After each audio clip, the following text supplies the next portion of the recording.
रूप दिख जाए किसी संत का, किसी महापुरुष का, किसी रसिक का, किसी ब्रज भक्त का, कि उसके रूप को देखने के बाद अब कुछ और देखने की इच्छा नहीं है। सूर कहां कहे दुविध आंधरो, बिना मोल को चेरो, भरोसो दृढ़ इन चरणन केरो। श्रीमद वल्लभाचार्य जी का दर्शन करने के बाद सूरदास जी के चित्त में कैसे कैसे अनुभव प्रकट होने लगे भक्त दर्शन से। सुनिए, सूरदास जी महाराज, नाम सबने सुना है। हरि दर्शन की प्यासी अखियां, हरि दर्शन के प्यासी। सूरदास जी कैसे हैं? सूरदास जी का जन्म दिल्ली के पास के एक गांव में हुआ। जन्म से ही आप नेत्रविहीन थे, नेत्र नहीं थे आपको। लेकिन बंधुओं, कई लोगों का अवतरण पृथ्वी पर हमारा कल्याण करने के लिए होता है। वो भगवत प्राप्ति करने के लिए नहीं आते, वो अपने जीवन से, अपने जन्म से हमको भगवत प्राप्ति करा देते हैं। सब लोग बिल्कुल सावधानी से बैठो, इधर देखो, सावधानी से सुनो। कई लोगों का जन्म अपने जीवन से हमें भगवत अनुभव कराने के लिए होता है। वो भगवत दर्शन करने के लिए नहीं आए, पर अपने क्रिया से हमको ठाकुर जी का दर्शन कराए जाते हैं। उनमें से एक हैं श्री सूरदास जी। स्वयं नहीं देख पाए ठाकुर जी को, पर कितनों को दिखा दिया। और अभी आप अगर 10 मिनट ध्यान से सुनेंगे तो सूरदास जी के प्रसंग से आपको ठाकुर जी का दर्शन हो जाएगा।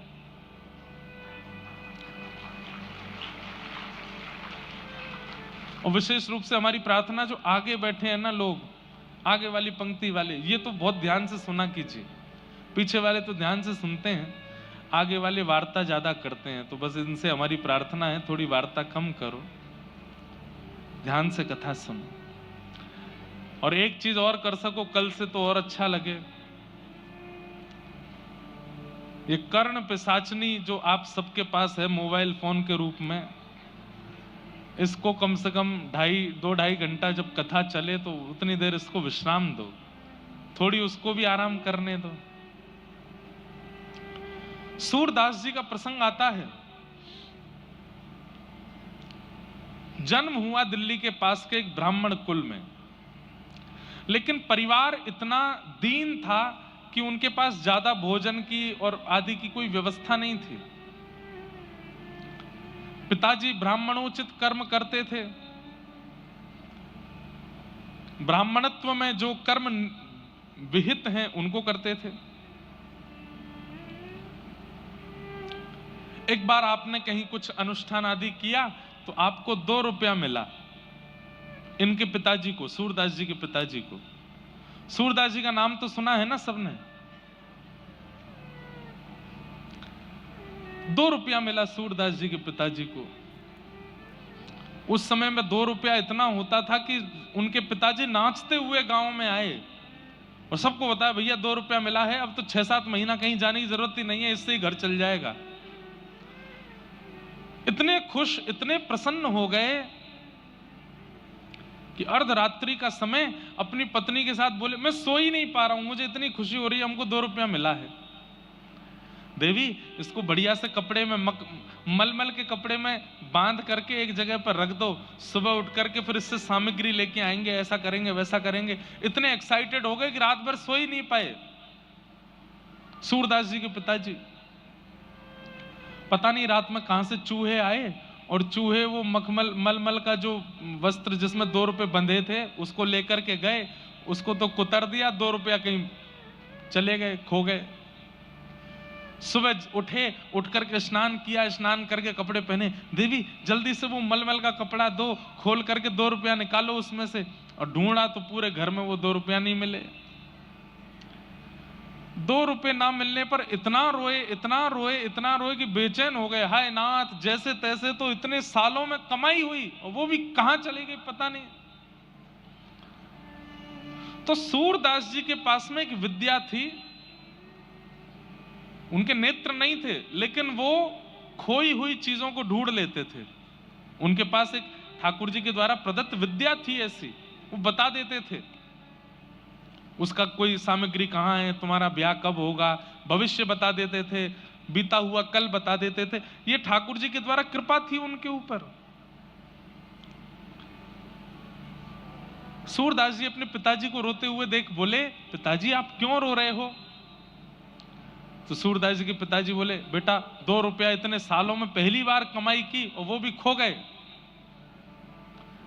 सूरदास जी बोले, पिताजी इतना व्याकुल, इतनी बुरी तरह रुदन यदि ठाकुर जी के लिए किया होता ना तो ठाकुर जी प्रकट हो जाते आपके आगे। ये 2 रुपया के लिए रो रहे हो? अरे जो खर्च हो जाना उसके लिए क्यों रो रहे हो आप? अरे बेटा तू क्या जाने, तू तो घर में पड़ा रहता है, दिखाई तुझे देता नहीं है, माँ भोजन बना देती है, खा लेता है, तू क्या जाने कि पैसे का कितना मूल्य होता है। मुझे तो 2 रुपए चाहिए। और मैंने सुना है तेरे मित्र बताते हैं कि तू भविष्य बता देता है, तू खोई हुई चीजें बता देता है, चल मेरे 2 रुपए बता कहां गए होंगे। सूरदास जी बोले, पिताजी मैं अपने ठाकुर जी के द्वारा दी गई विद्या का इस प्रकार प्रयोग नहीं करना चाहता। पिता हट करवाने लगे, बोले बता 2 रुपया कहां है, तेरे पिता की आज्ञा है। तो सूरदास जी बोले, पिताजी मैं बता दूंगा कि 2 रुपया कहां है, लेकिन उसके बाद मेरी एक शर्त है। बोले क्या? बता दूंगा कि 2 रुपया कहां है, लेकिन मैं घर छोड़ के चला जाऊंगा फिर।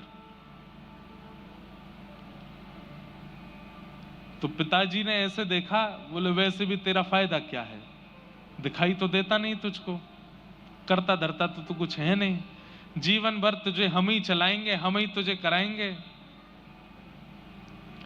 और ये बस बोल रहा है कि चला जाऊंगा, जाएगा कैसे? दिखाई तो देता नहीं, कहां जाएगा, किसके पास जाएगा?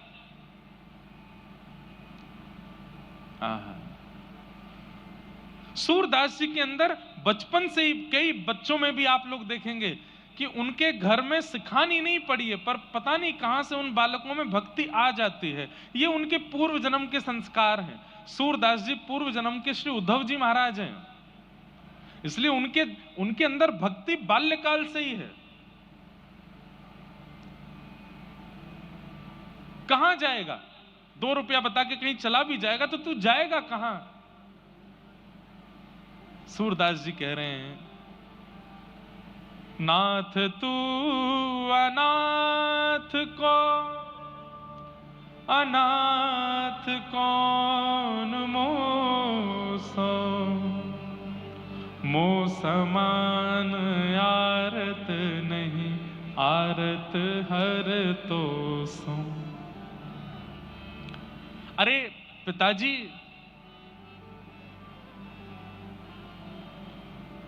ठाकुर जी के हर नाम के आगे नाथ लगता है। बद्रीनाथ, द्वारिकानाथ, जगन्नाथ, श्रीनाथ। नाथ का मतलब क्या है? जो अनाथों का स्वामी है। अगर मैं घर से चला जाऊंगा तो मेरा स्वामी मेरी रक्षा करेगा। पिताजी बोले, अब तू चलिए बड़ी बड़ी बातें, मुझे ज्ञान मत दे ज्यादा, जल्दी बता 2 रुपया कहां है। बोले, पिताजी मैं सच बोल रहा हूं कि मैं बता तो दूंगा, लेकिन मैं घर छोड़ के चला जाऊंगा। अब तू जल्दी बता। उस समय तो 2 रुपया दिख रहा था। सूरदास जी ने बता दिया। बोले, रसोई घर जहां मैया भोजन बनाती है, वहां भोजन बनाने वाली जो सब्जियां काट करके जो नाली से बहाई जाती हैं, वहां रात्रि चूहों ने 2 रुपया फेंक दिए हैं, ढूंढ लीजिए मिल जाएंगे। पिताजी गए, जाकर के उस नाली को साफ करके ढूंढने लगे तो वहां दोनों 2 रुपया मिल गए। 2 रुपया लेकर के पत्नी, अरे देखो देखो देखो, मिल गए मिल गए मिल गए, अब तो 6 महीना का राशन आ जाएगा, 6 महीना घर में खूब सुख रहेगा, बढ़िया रहेगा। तभी सूरदास जी अपनी लाठी लिए चल दिए, जाने लगे। पिताजी बोले, अरे सूरदास ठीक है, मैं मानता हूं कि तुझे बुरा लगा होगा, लेकिन ऐसे छोड़ के नहीं जाना चाहिए। बोले, नहीं पिताजी, मैं वचन का पक्का हूं।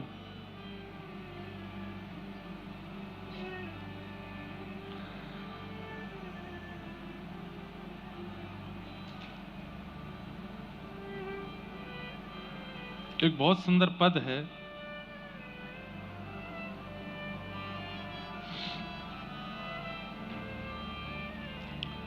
नेत्रहीन है तू, कहां जाएगा?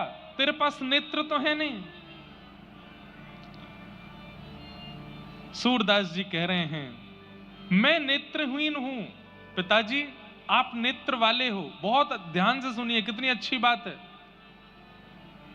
सूरदास जी कह रहे हैं कि पिताजी आपको नेत्र दिए ठाकुर जी ने, ताकि गड्ढा आए तो आप संभल के चलो, ताकि ऊंचाई आए तो आप लांघ के चलो, चाहे मोड़ आवे तो आप मुड़ के चलो, सामने पहाड़ आ जाए तो झुक के चलो।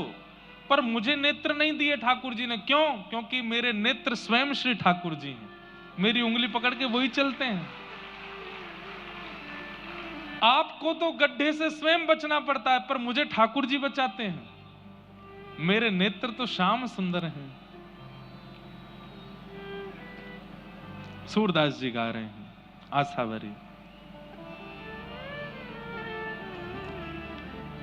नैनहीन तुम नैना हे हरि, मैं नैनहीन तुम नैना हे हरि, नैनहीन तुम नैना हे हरि, नैनहीन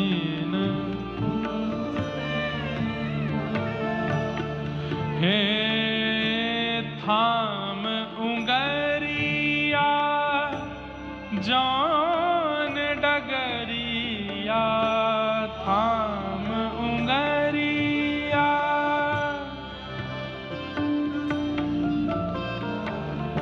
थाम उंगरिया जान डगरिया, थाम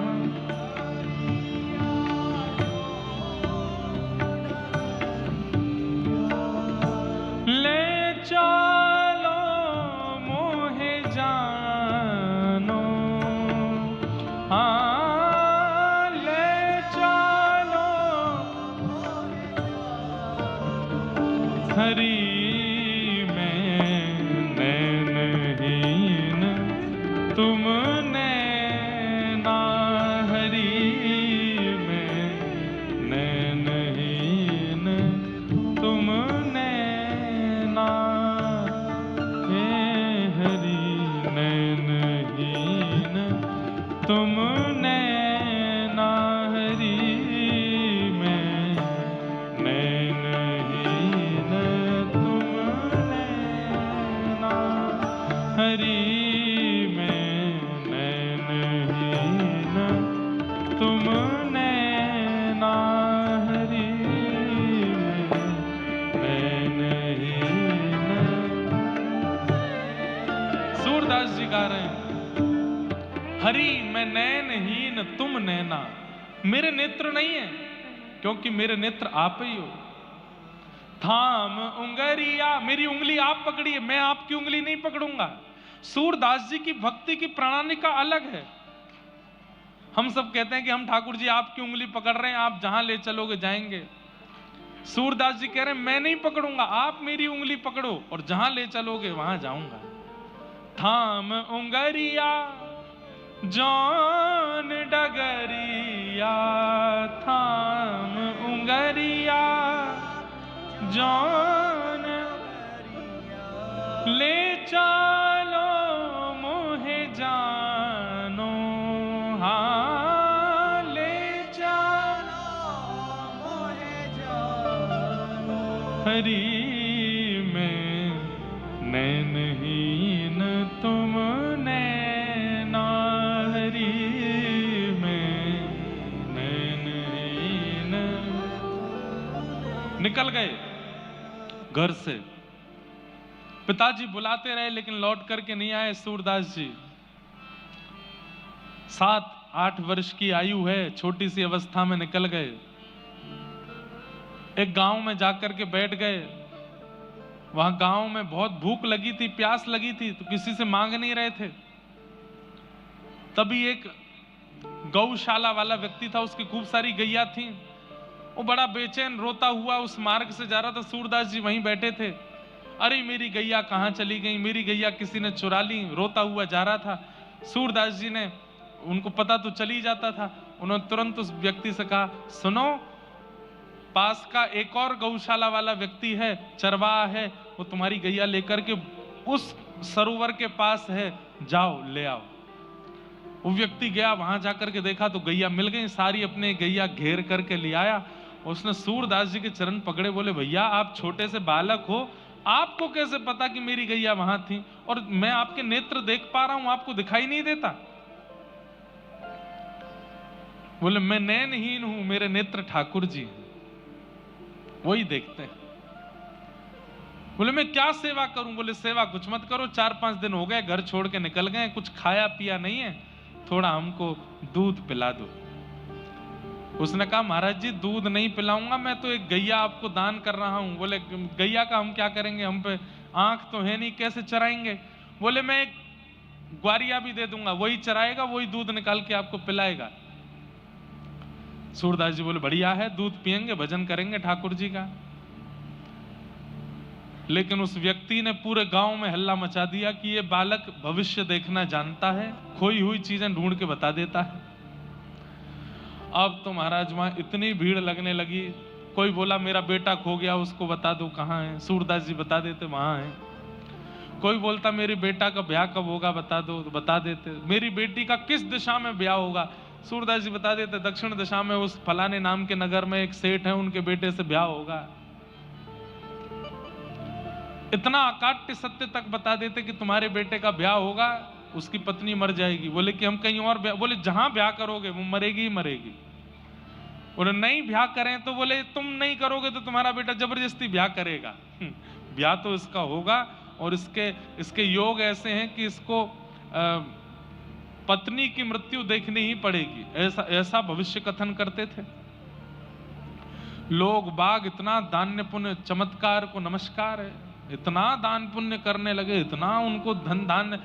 एक गैया थी पहले उनके पास, अब तो गौशाला खुल गई सूरदास जी की, तो महल बन गए उनके, सेवक हाथ पांव दबाने लगे।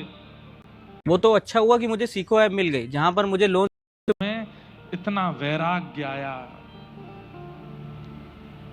बोले घर बनाने के लिए घर नहीं छोड़ा था मैंने, ये तो अपने घर से भी बड़ा घर बना लिया मैंने, इसलिए थोड़ी छोड़ा था घर अपना। और बंधुओं, व्यक्ति किसी के पीछे स्वार्थ से ही लगता है, ये बात तो निश्चित है। तो सूरदास जी के अब हजारों शिष्य हो गए, शिष्य मतलब उनको चाहने वाले।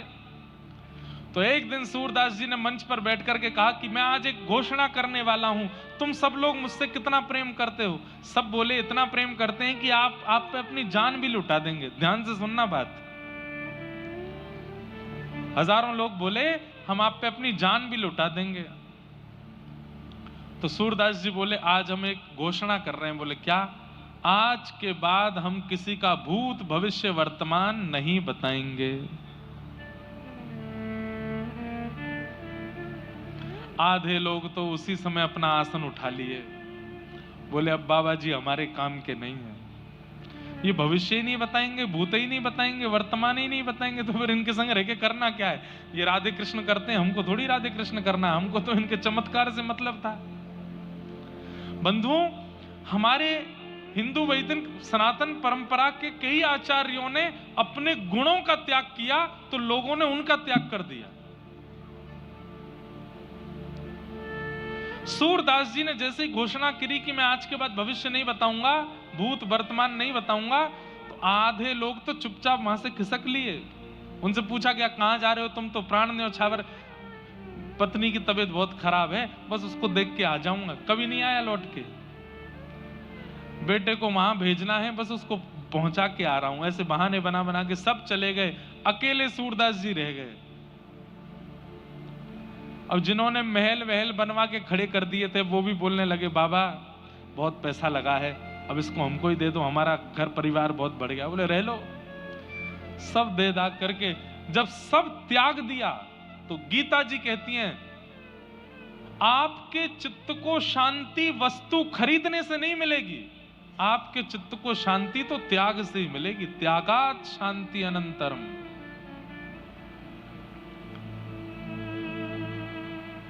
जितने लोगों को जोड़ते चलोगे, जितने संबंध बनाते चलोगे, जितनी व्यवस्थाएं जीवन में लाते चलोगे, उतने ही ज्यादा अशांत हो जाओगे आप।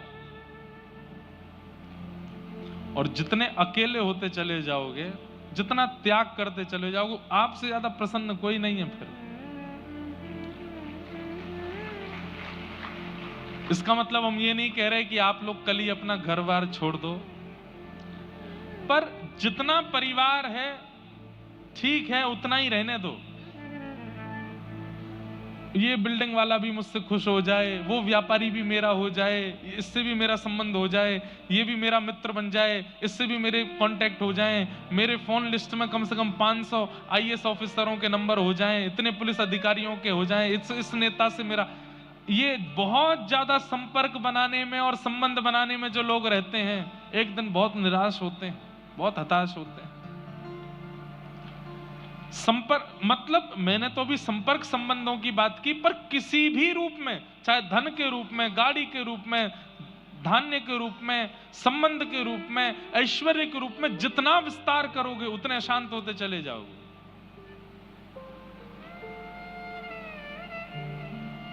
और जितने एकांत उतने प्रसन्न। सूरदास जी ने जब सबने सूरदास जी का त्याग कर दिया, सूरदास जी बोले अब मन को शांति लग रही है, अब मन को अच्छा लग रहा है।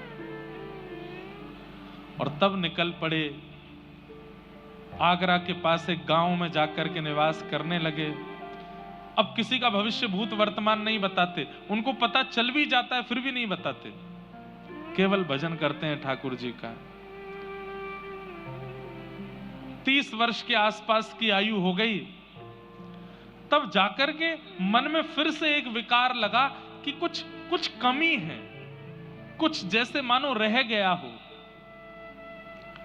तब पूछने लगे अपने आप से कि क्या रह रहा है, क्या छूट रहा है। तब मन से आवाज आई कि अभी तक तुम्हारे गुरु नहीं मिले, तुम्हारे जीवन में सदगुरु नहीं आए। तब इच्छा हुई कि मैं किसको गुरु बनाऊं। बंधुओं, हम एक बात कहते हैं, और हम ही नहीं, ये सब शास्त्र आज्ञा भी कहती हैं कि आप गुरु नहीं खोजते, गुरु आपको खोजता है, गुरु आपको चुनता है। आजकल के बच्चे गुरु चुनते हैं कौन से वाले बेटर हैं, हेयर स्टाइल जिनकी ज्यादा अच्छी हो, ड्रेसिंग सेंस जिनका बढ़िया हो, प्रभाव जिनका अच्छा हो, गला जिनका अच्छा हो, देखने में जो सुंदर हो, उनको गुरु बनाए। नहीं, ऐसे गुरु नहीं। गुरु कौन? जिसकी वाणी प्रकट होते ही नेत्र बंद हो गए और चित्त में प्रिया प्रियतम का विलास प्रारंभ हो गया, जिसके उपस्थित होते ही मन में जितने विषाद थे, विकार थे, उसके दर्शन मात्र से नष्ट होने लगे, जिसके उपस्थित होते ही ये मेटेरियलिस्टिक वर्ल्ड अच्छा नहीं लग रहा है, अब बस इच्छा हो रही है चल मन वृंदावन धाम, चल मन वरसानो धाम, चल मन भक्ति के मार्ग पर। जिसके चित्त में आती आलस्य चला गया, क्रोध चला गया, काम चला गया, जिसका स्वरूप, जिसकी वाणी, जिसकी उपस्थिति इतने परिवर्तन चित्त में कर दे, वही गुरु है। वो गुरु है। जिसको देख करके आप आकर्षित हो गए, वो गुरु नहीं हो सकता। जिसको देख करके आपके चित्त का अहंकार, आपके चित्त का काम, क्रोध, ईर्ष्या, द्वेष, अभिनिवेश, अहंता, ममता ये नष्ट हो जाए, वो गुरु है। सूरदास जी के मन में विषाद हो रहा था कि मेरे जीवन में गुरु नहीं है। तभी 4-5 लोग चर्चा करते जा रहे थे, अरे तुम्हें पता है एक आचार्य चरण भ्रमण करते हुए व्रजधाम की ओर जा रहे हैं और वो इसी गांव से निकलने वाले हैं। तो दूसरे ने पूछा कौन से आचार्य चरण, तो नाम बोले श्रीमद वल्लभाचार्य जी महाराज। नाम सुनते ही सूरदास जी के चित्त में मानो जैसे किसी प्यासे को प्यास लगी हो, उसको जल पिला दिया हो, ऐसी तीव्र शांति होने लगी। सूरदास जी बोले जिनके नाम में इतनी शांति है, उनके वचनामृत कितने अद्भुत होंगे, उनके दर्शन कितने अद्भुत होंगे। गांव में श्रीमद वल्लभाचार्य जी का आगमन हुआ। इन्होंने किसी गांव वासी से कहा मुझे वल्लभाचार्य जी के दर्शन कराने ले चलो। तो गांव के सदस्य ने कहा भाई तुम पर नेत्र तो है नहीं, तुम क्या दर्शन करोगे, तुम देख तो पाते नहीं हो, कैसे देखोगे। सूरदास जी का उत्तर गजब का है, बोले मैं उनको नहीं देख पाऊंगा पर वो तो मुझे देख लेंगे, उनकी दृष्टि तो मेरे ऊपर पड़ जाएगी, बस यही तो चाहिए कि वो मुझे देख लें एक बार।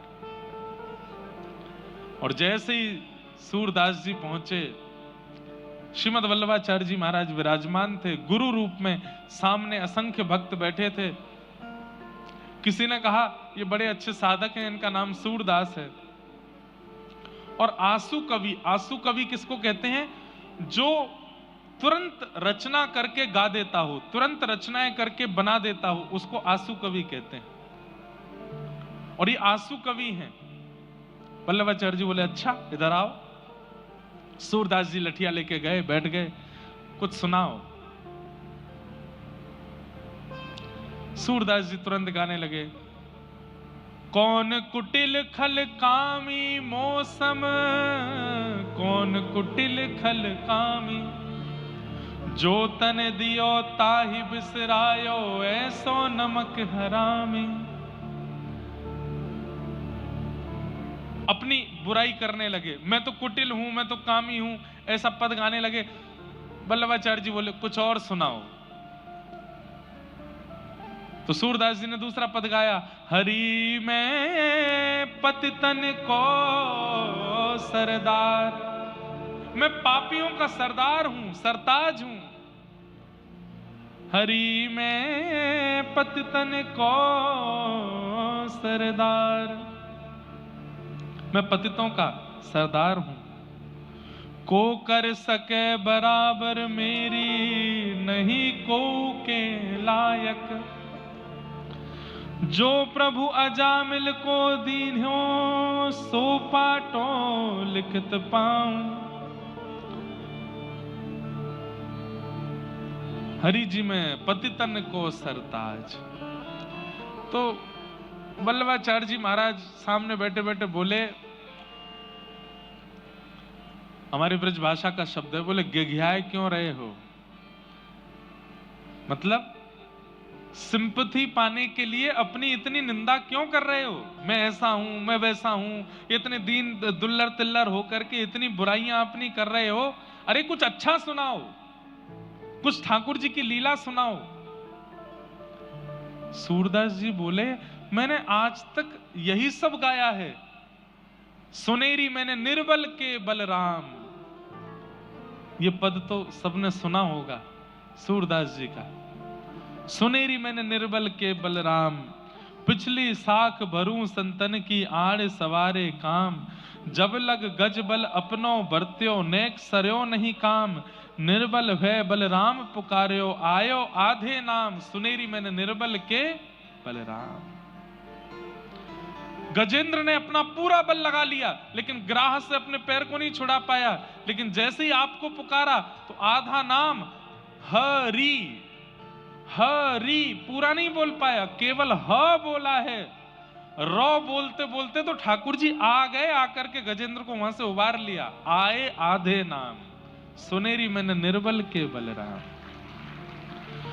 द्रुपद सुता निर्बल भईता दिन, तज आए निज धाम, दुशासन की भुजा थकित भई, वसन रूप भय श्याम, सुनेरी मैंने निर्बल के बलराम, सुनेरी मैंने निर्बल के बलराम।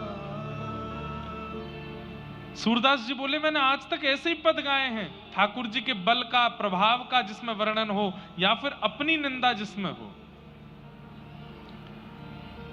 गोस्वामी वल्लभाचार्य जी बोले एक बार जाओ जमुना स्नान करके आओ। जमुना स्नान करके आए तो आकर के बोले अपने दिव्य चक्षुओं से अनुभव करने का प्रयास करो, सामने क्या दिखाई दे रहा है।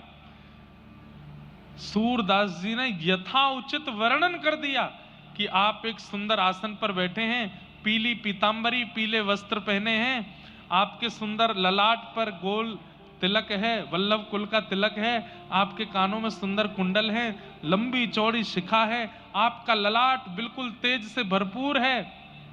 वल्लभाचार्य जी बोले और बताओ और क्या दिख रहा है? तभी सूरदास जी के नेत्रों से अश्रु आने लगे। ओहो जय हो, आपके वाम भाग में गौर वर्णा श्री किशोरी जी बैठी हैं और आपके दाहिनी गोद में श्याम सुंदर ठाकुर जी बैठे हैं, मुझे दिख रहा है।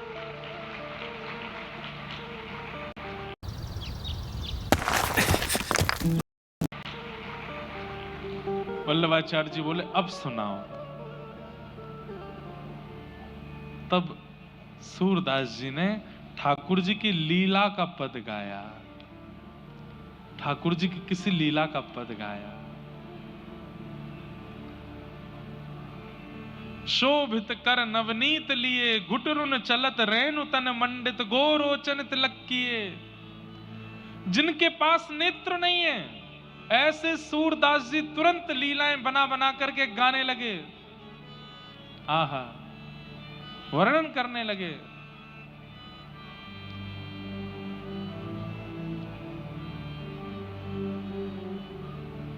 दर्पण हाथ लिए नंद नंदन। सूरदास जी कह रहे हैं मुझे क्या दिख रहा है? सुनिए गुरुदेव कि ठाकुर जी अपने हाथ में दर्पण लेकर के बैठे हैं और स्वयं नहीं देख रहे हैं, किशोरी जी को दिखा रहे हैं और किशोरी जी से पूछ रहे हैं, हे श्यामाजू दर्पण में देख के बताओ आप ज्यादा सुंदर हो कि मैं ज्यादा सुंदर हूं? आहा, हे राधे रानी तुम्हें लागत हूं मैं कैसो, हे श्यामा प्यारी तुम्हें लागत हूं मैं कैसो। सूरदास जी वर्णन करने लगे ठाकुर जी की लीलाओं का। वल्लभाचार्य जी बोले बस अब हो गया कल्याण। एक गुरु की कृपा की कोर होते ही बिना नेत्रों के भी वो दिखने लगा सूरदास जी को जो किसी को नहीं दिखता था। वल्लभाचार्य जी महाराज ने श्रीमद् भागवत जी की पोथी ली और श्रीमद् भागवत जी के ज्यों-ज्यों प्रसंग सुनाए, ज्यों-ज्यों वर्णन किए। सूरदास जी को सुनते 4 शब्द हैं पर दिखाई 18 शब्द देने लगते हैं। ठाकुर जी की एक लीला गुरुदेव सुनाते हैं पर उस एक लीला के 18 प्रकार सूरदास जी को दिखने लगता है। अब गोस्वामी वल्लभाचार्य जी तो केवल इतना बताते हैं कि ठाकुर जी माखन चोरी कर रहे हैं, लेकिन सूरदास जी को माखन चोरी भी दिखती है, दही चोरी भी दिखती है, दूध चोरी भी दिखती है, किस किस गोपी के यहाँ कैसे कैसे चोरी करते हैं वो सब दिखाई देता है सूरदास जी को। सूरदास जी बैठे बैठे रोते रहते हैं, बोले गुरुदेव आप तो जरा सा बताते हैं, मुझे तो बहुत कुछ अनुभव होने लगता है। गुरुदेव कह रहे हैं कि ठाकुर जी घुटमुन चल रहे हैं। सूरदास जी कहते हैं अरे नाथ आपने तो घुटमुन चलवाया, उसके बाद मुझको दिख रहा है क्या? हे हरि अपने आंगन कछु गावे। ठाकुर जी खड़े हो गए हैं और अपनी एक भुजा उठा करके कुछ गा रहे हैं, घूम घूम करके गा रहे हैं, मुझे दिखाई दे रहा है। ये गुरु कृपा है।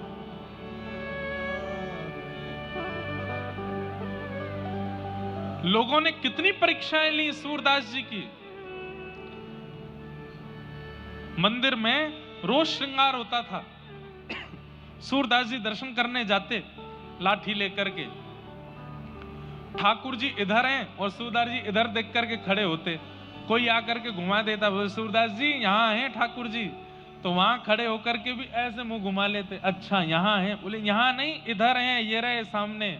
अच्छा अच्छा अच्छा, सब कहते बेचारों को दिखता नहीं है, पर जैसे ही कपाट खुलते सब तो जय जयकार करते, दर्शन करते।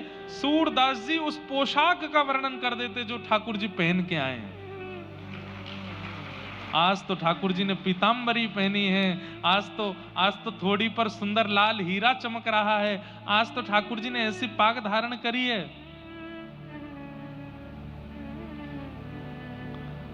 सब लोग बोले भाई सूरदास कैसे तुमको अनुभव हो जाता है इतना? तुम्हें कैसे पता चल जाता है कि ठाकुर जी क्या धारण करते हैं, क्या पहनते हैं? बोले सब मेरे गुरुदेव की कृपा। एक दिन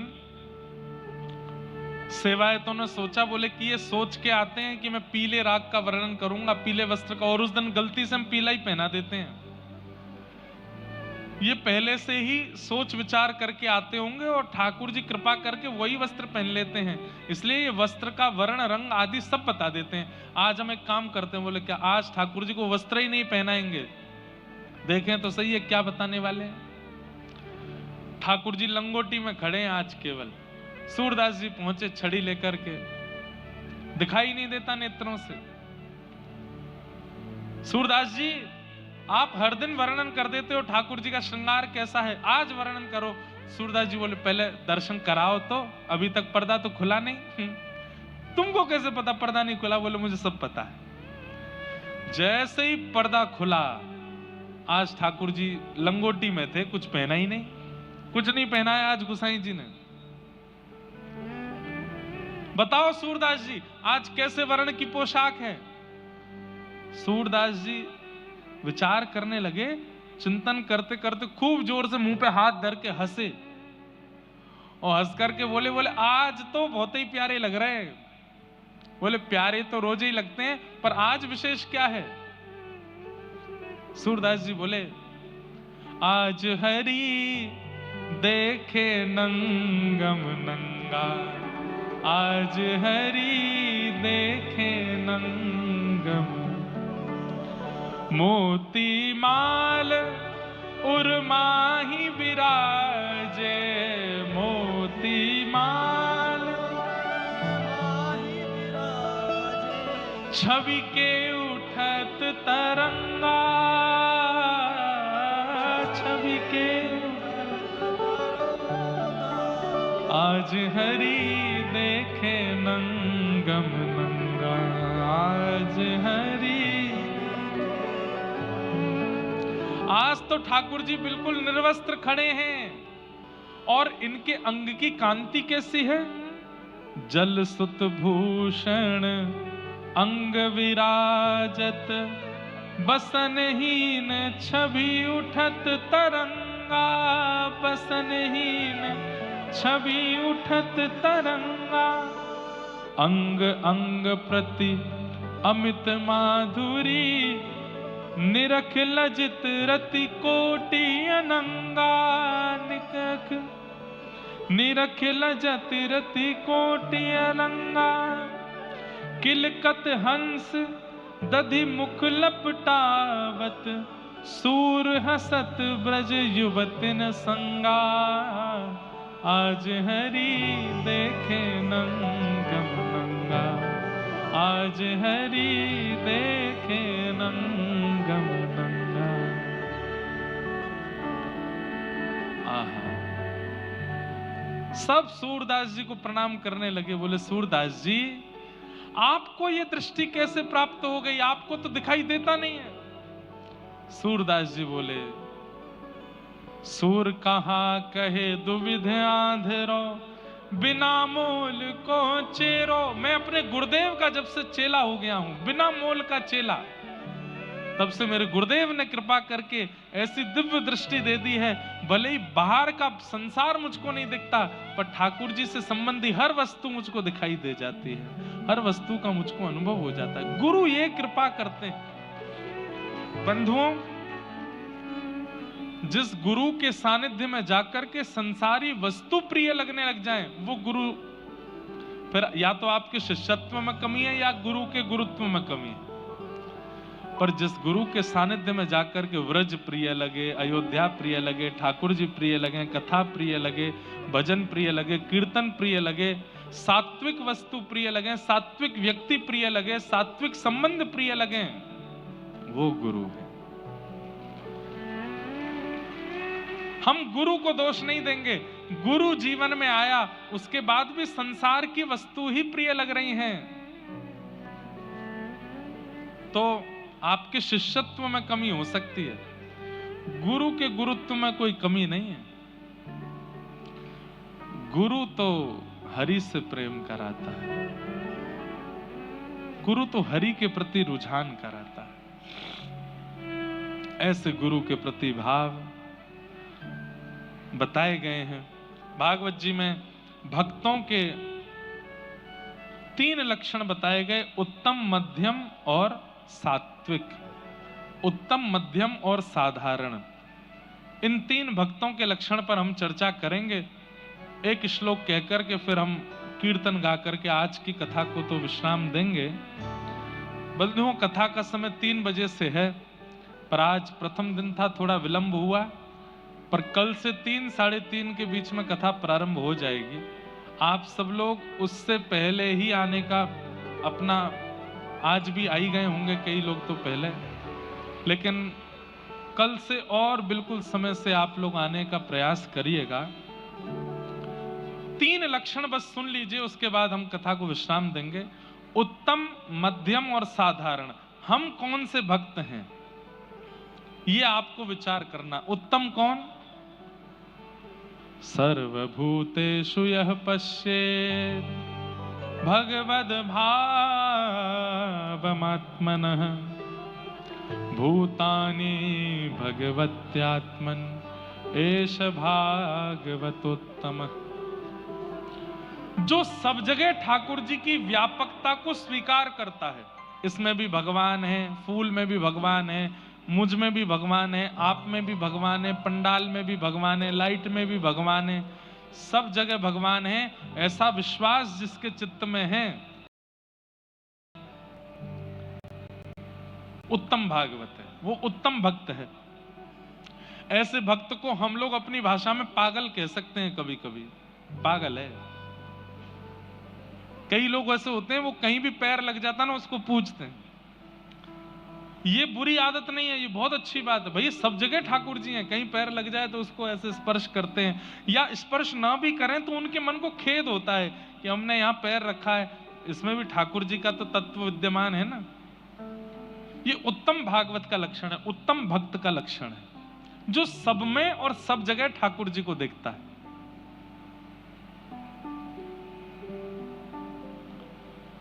मध्यम भागवत कौन है? मध्यम भक्त कौन है?